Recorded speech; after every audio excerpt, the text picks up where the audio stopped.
ইসরায়েলকে লালন পালন করে ভরণ পোষণ দেয় আমেরিকা। গত 13 তারিখ আপনারা জানেন একটি স্বাধীন সার্বভৌম রাষ্ট্র ইরানের উপরে তারা অতর্কিত হামলা চালিয়েছে।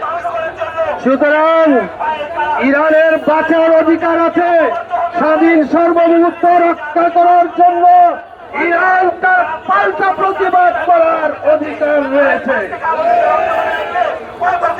মধ্যপ্রাচ্য সহ সকল মুসলিম দেশগুলোকে বলতে চাই, ইরানের সার্বভৌমত্বের পক্ষে আপনাদেরকে যদি না দাঁড়ান, আপনাদের সার্বভৌমত্ব থাকবে না।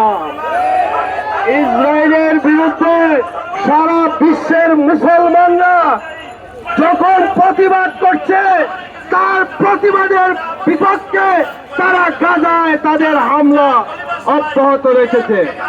সুতরাং আমরা আজকের এই সংক্ষিপ্ত সমাবেশে বলতে চাই, ইসরায়েল যদি তার হামলা বন্ধ না করে, তাহলে মুসলিম বিশ্ব তার বিরুদ্ধে লড়তে বাধ্য হবে।